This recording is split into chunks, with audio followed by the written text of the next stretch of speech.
Welcome to the show.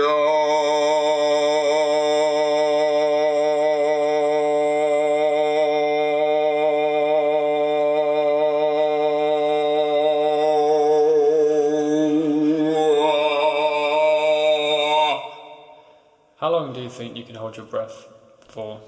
The method, we're eating or sleeping or fight. The method, for a marriage or divorce or one night. Well, I know you've everything that sounds pretty dumb, but the methods you use to get shit done. If you're chatting up a lover, you're going on a run, then it might be wise to heed the words of a pro with a little bit of help. Who knows, to get some happiness out of your woes, to get promoted to CEO of a happy mind inside your head. You don't want to wake up dead, thinking why you work so hard on things that hardly work for you. The method works. I just want to address one thing before we start that I said in the last episode that I think needs a little bit more clarification. That was, I wasn't excusing politicians who have racist views because that they come from a background that hasn't afforded them enough scope to understand the plight of people who are much poorer or in a much worse way than they are. But I'm just saying that it's a problem that seems to be inherent in our system that we should all try to strive to better through our voting practices, through the issues we raise to our local MPs, and hope that the system notices this and in turn rewards us with more politicians from more diverse backgrounds to better represent everybody and not just the elite. That's all I wanted to say. I started reading this new book called Born to Run by Christopher McDougall, and I'm only about 20 pages in, but I've already had so many sort of like, I don't know, just moments where I've just been like, oh my god, we're so disconnected from the physical and mental ability of the human being as an animal. So the start of this book is him basically, he's in Mexico and he's trying to find this like famous tribe who they're called the Tarahumara, and they're a Mexican tribe that have been around for Lord knows how many years, and they live like miles and miles deep in these canyons called the Copper Canyons, and what they're basically known for is being like superhumans, and the reason they've survived for so long while loads of other tribes in the area haven't, due to like colonization and explorers sort of taking over areas and stuff like that, is because they literally just run. Like they run hundreds and hundreds of miles. There was a story about there was an explorer going there trying to find them, and he found their sort of where they were, this village where they were, and it turns out I'm not sure how they figured this out, but they had run like 300 miles in the space of like 2 days, and obviously which is crazy. And the book is basically about this guy trying to find them, and they're so elusive and they're so like impossibly hard to find, but that's the reason why they've survived. But my point is that the human body is capable of so much more than we know it is. Like one of their rituals, one of their events is that they'll stay up all night partying on homemade corn beer, and the next day they all get up and they start at a start line and they run 300 miles in 48 hours, and they'll just run that long non-stop, and then when they get to this other place they'll either just set up a new camp there and live there now, or they'll just run all the way back, and they just survive. Apparently their diet is pretty terrible. They don't eat much protein. They eat like fried mouse and corn and just like random things. They're not like very healthy people, or at least they're not healthy in the way we perceive health now, but they just have this ability to push their body to limits that a lot of people can probably never even comprehend. And I just found that amazing. Well, I mean, it doesn't take much level of fitness to get beyond what people assume they can't get to. Like, I mean, a lot of people have started running recently, and the amount of people I know who've started running who never would have ran, who would have been like, oh, 5k now, can't do that, like that's just gross, who now do 5k easy, is huge. There's so many of those people, and people underestimate themselves physically so often.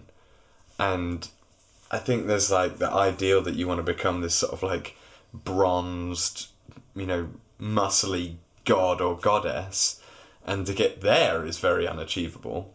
But to be good at, sports and running, that's not 300 miles in 48 hours, that's outrageous, but just to go beyond what you think you can achieve is quite easy. Everyone sets the bar for the achievement in exercise like so low, and everybody should be doing more exercise because it always brings fulfillment in your life.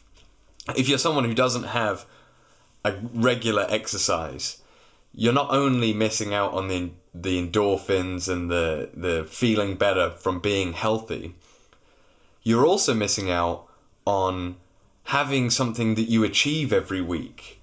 So when we run 10K together we did it 3 times last week, not only did we achieve all the regular things we did in that week, but we also achieved the first time and only time we'd ever run 3 times 10K. So we had one achievement already in the bag, and then say I recorded a song or you booked a tour or something. That's, we've already got one added achievement. You get another extra achievement. Everything you like, and I think that people who don't do the exercise, they're lacking in achievements. Yeah, totally. And I don't know what it is about these first 20 pages, but they just really made me realise how disconnected we are from what we are. Like obviously we've adapted with the way the world has progressed. Like obviously society is way different now to what it was like back when this tribe began.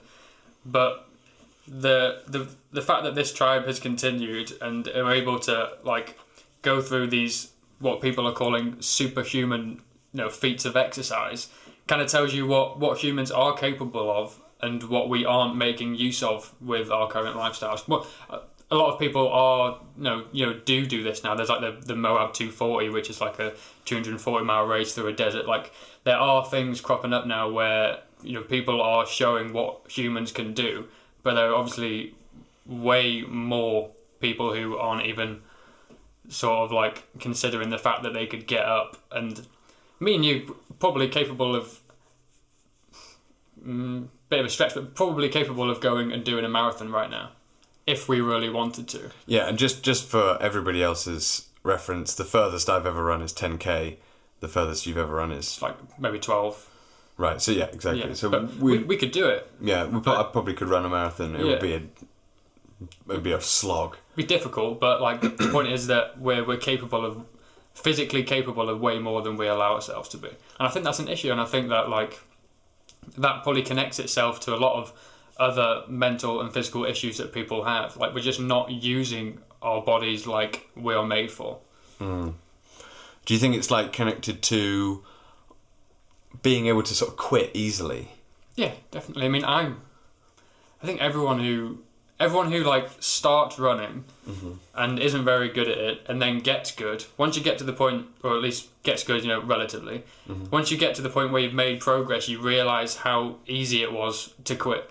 So when you were say you could only run 2K and you were really tired, when you get to the point where you can run 10K, you realise, oh yeah, I was just telling myself that I couldn't do that, and in actual fact, I almost definitely could have done that. So we were just talking about this in our interview with Elizabeth Carley Leonard about how neural pathways are built in the brain and reinforced, and quitting is a neural pathway that's built in the brain and reinforced. And a while ago, while I was at university, I was swimming, and I'd always get in the pool and I'd be like, I'm doing this number of lengths, and I'd never quit because I had this like idea that every time I accomplished that, I like reinforced the neural pathway that didn't quit, and I diminished the one that did quit. I think it's important for people to try and not quit as much as possible, just to reinforce that, or maybe build in like more willpower exercises. So like I'm gonna hang my key. I mean, I could probably take this advice. I'm gonna hang my keys on this hook. If I need to go out and get something from my car, I'm gonna go out, open the car, get the stuff, and then put the stuff inside, go back, lock the car, come in, hang the keys, then go out. Could take the keys with me, but I need to reinforce that willpower in some way, and that willpower will start reinforcing in different ways. And I've done this in various ways, where like I'm going to keep this clean. I'm going to keep this tidy. Oh, and now another thing's clean, another thing's tidy. Like, oh, I can easily put all of these things in because I have the willpower to just do those little bits. And that comes into running where you're like, I'm going to run 2K. I'm never not going to run 2K. You know, I'm going to run 5K. I'm never not going to run 5K. I'm never going to quit. I'm just going to continue. There are days when you start and you're going to say, I'm going to run 5K, and instantly you know it's not your day. That's okay. That's not a problem. But it's when there's a difference and you know what the difference is. And if you are quitting, you know that you're quitting. You know that you're not like faking it. So it's easy for you to just define between the two. Yeah, I mean, if you start running like your ankles are really hurting or your knees are swollen and you can't get to the 5K, that's, you know, it's a different situation. But like you say, you know that inside your own mind, you know when you're quitting. Mm-hmm. But the flip side of setting goals, I find, it's like the other day when we did that third 10K of the week, when we got to the end of it, and I said I felt like I was more tired towards the end because I knew it was the end. But I if that makes sense. So like I felt like if I didn't keep telling myself that we're near the end, then I probably could have gone further. But because I told myself like, right, oh, we're nearly there, and then we got there, and I was like, oh, right. There's a point where you should maybe force yourself to go past your goals, because then you're also enforcing the sort of, what's the word? You're enforcing that you can overachieve, I guess. Which is also a good thing. Oh, right. So you'd rather go past every time and not know about it, because then you kind of build into your system that you like are always overachieving in a way. So yeah, I mean, I guess what I'm trying to say or is at least that the goal is just a benchmark. Yeah, I guess what I'm trying to say is that you don't have to stop. You don't have to set 5K and say, right, I'm going to stop at 5K. Like you should. There should also be a part of you that can push past that 5K, that should also be something that's enforced, because otherwise, obviously, you're never going to make progress. Well, that's where you find the joy in it. Yeah, it's when the runner's high. You know, when you get past the point that you think you can get past originally. I'm reading the other book, so I'm reading Murakami's. I just started it as well. What I talk about when I talk about running, and he draws a parallel between running and writing, in the sense that if you're a true runner, then the only person you're trying to beat is yourself, and you only get enjoyment out of beating yourself. And like if you're a true writer, the only enjoyment you get is out of writing books for yourself. And I thought that was interesting as well, because that's true. Like I've only just started enjoying running, but I enjoy it because there's no competition involved. But yet there is a competition with yourself, and you kind of, sometimes you don't beat your time, but you still learnt something about yourself whilst doing it. You're like, oh, I felt pretty good about it. I might not beat my time. Next time I'm going to try, and maybe I will. Or like you're like, I was pretty close, and that's good. I feel good that I was close. Maybe I can beat it. Yeah, I mean, that kind of ties in again to our conversation with Elizabeth, in that you're comparing your run time with another runner, it's for the most part probably just going to create some sort of frustration. Whereas if you're challenging yourself and you're just having a competition with yourself, then you're getting self-satisfaction rather than satisfaction from beating someone that isn't yourself, which is a different kind of satisfaction and probably doesn't come from as pure of a place as self-satisfaction comes from. And I think a lot of people that, you know, don't feel that they can reach any potential when it comes to physical exercise probably also don't feel like they can reach any potential when it comes to other things as well, and they deny themselves this. And you know, they're inherently denying themselves like a huge part of self-satisfaction by not going out and trying. And I can understand why people would feel that maybe there's like a fear of failure or fear of looking bad. You know, when you're out running, you look crap, like you're one of those people with the slumped shoulders and the red face. But I don't think anyone cares, really. But it's a shame that that's built into society anyway. Yeah. I don't think that those people's feelings are not validated. I think that's an honest thing to feel. Yeah. And it's a shame because they're really denying themselves self-satisfaction. They're denying themselves like pure happiness through doing something simple, like going on a run or doing yoga inside, or all these things where you can incrementally get better and enjoy. Yeah. I mean, I think that's why I've taken to this book so much, is it because it's just this tribe that just loves to run, and they've just survived hundreds of years because they run, and they're all like superhuman healthy because they run, and it's just one physical thing that everyone, well, obviously apart from people who are in unfortunate circumstances, but most people can get up and run, and it seems like it's something that would just make such a big difference, not only to you physically, but mentally. Just achieving something as simple as a run can make such a big difference in every other part of your life. Well, actually, what changed my view on running was when you told me that you do it mostly for mental health and less for physical fitness. And I was like, oh, right. And then I ran. And I was like, oh, yeah, 100%. I feel this 100%. So that got me into it, what you said. What I love about running is, as I run, if I'm running on my own, as I run, I instantly start to reflect, and I evaluate, and I just think about things that I probably wouldn't usually give myself the time to think about. I just think about, I don't know, some, like, any of my projects, or think about this feeling I had once that I never really processed. And it just, for some reason, while I'm running, while my body is sort of distracted, my mind opens up, and it's not in a way of like overthinking, and I don't think I'm distracting myself from the fact that I'm running. I think it's just, in that moment, I'm just focusing on this one thing, and if I focused on anything else, then I wouldn't be able to run, because obviously my body's got to focus on running. So it opens up this path in my mind where I'm able to I feel like I'm just processing things that I wouldn't usually process while I'm running.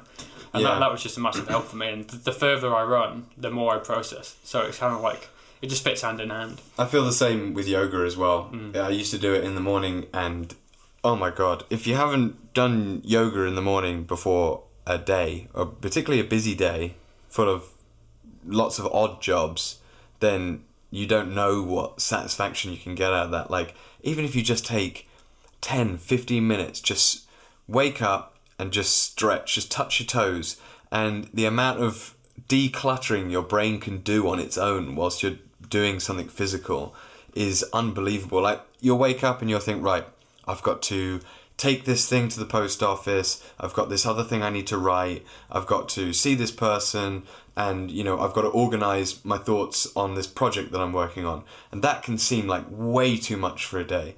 And you do 15 minutes worth of yoga, or you go for a 15-minute run, maybe like, a 2 or 3k run. And by the time you come back, you're like, oh yeah, it's going to take me, I'll be back from the post office at 11, and then I'll finish writing my thing at 12, have some lunch, I'll be able to easily sort this thing before I go see my friend. And you're like, oh, Jesus, I've got so much time, and I've got the whole evening off. When before, you could feel like you have no time to fit all of this stuff in, and you spend so much of your time stressing, and so much of my time has been spent stressing about whether I have enough time to do things. And I see my friends and loved ones do the same thing, and all I can give them is the advice, and the advice is no help. Yeah. Really, me telling you to relax so that you've got time is no help. The help is taking that exercise, or whatever you want to do, meditate, to give your mind space and give your mind a void to organize your thoughts. And it will do it for you. You don't have to do the organization. Your mind is quite capable at doing the organization, as long as you can get the rest of the world out of it for 10, 15 minutes. And stretching is a great one. Like a heavy stretch, one where you're like, ooh, and you just can't think of anything but the stretch. Yeah, that's the key, is having this thing that you have to focus on physically, and then your mind does its own thing.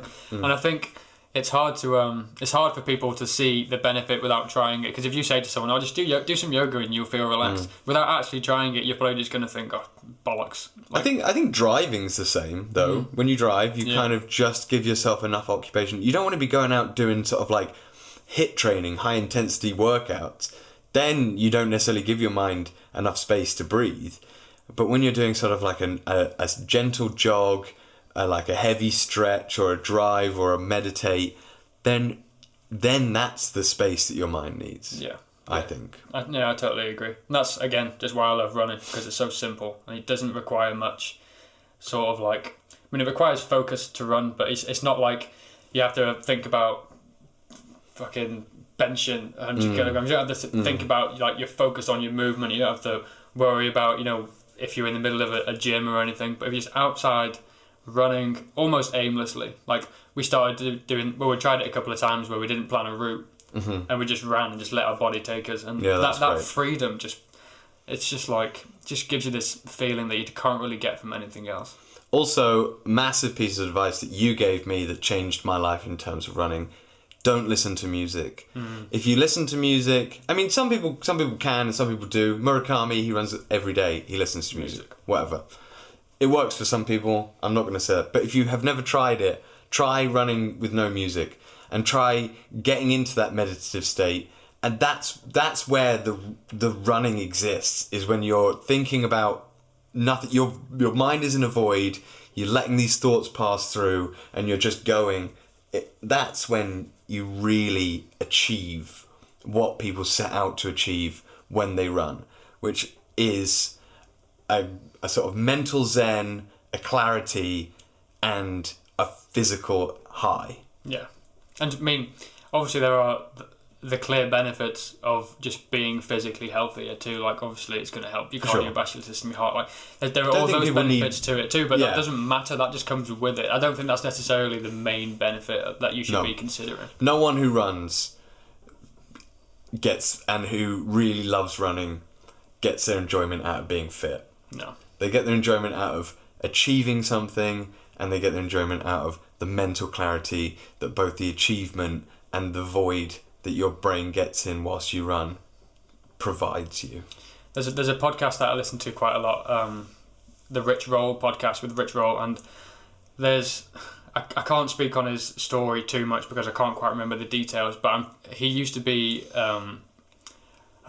might have been an alcoholic, or he was addicted to drugs. It was one or the other, but his life was in pretty bad shape, and I think he speaks quite often of how running saved him. I don't think he started running until he was like 30 something, but now he like ultra athlete. But he just running just got him out of this place where I'm sure at the time he probably didn't think he was going to get out of.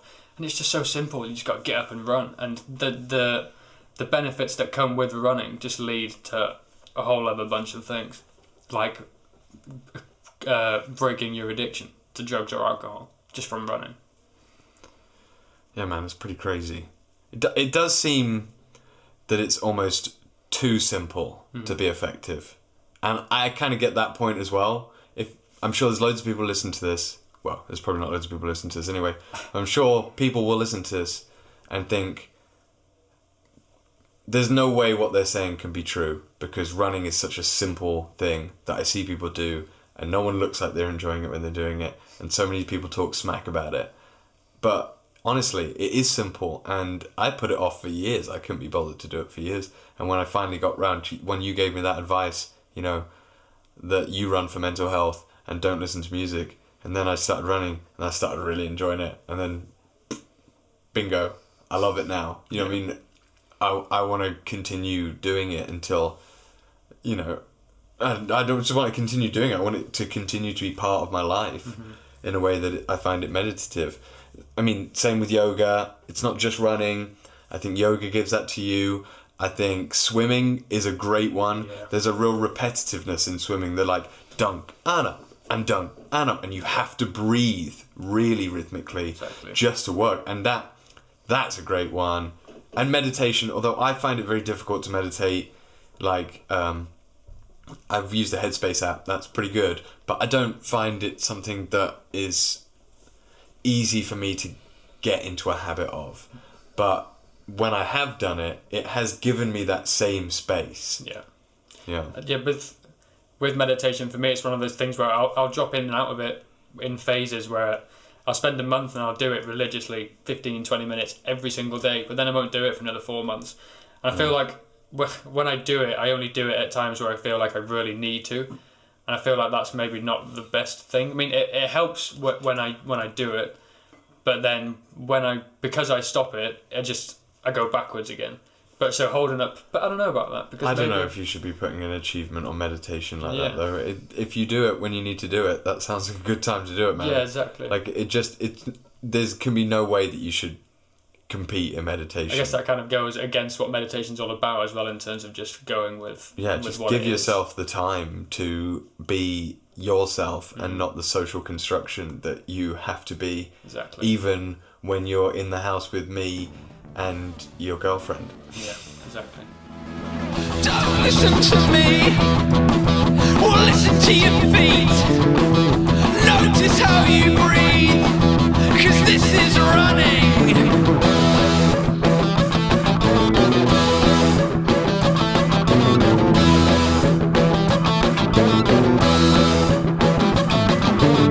Or don't focus on me, or focus on the beat. Other people in the street, 'cause this is running.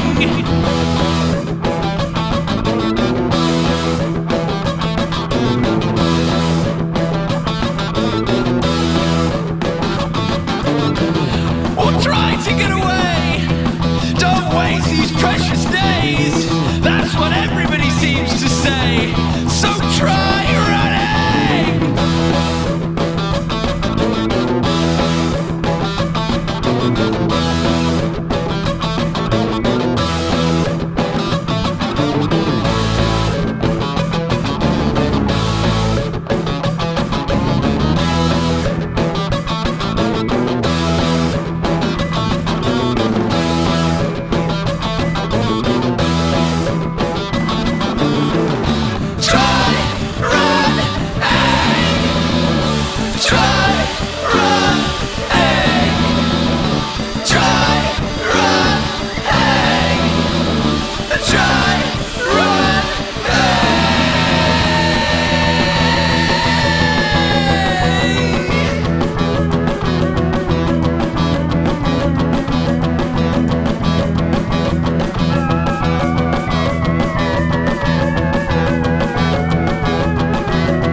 To a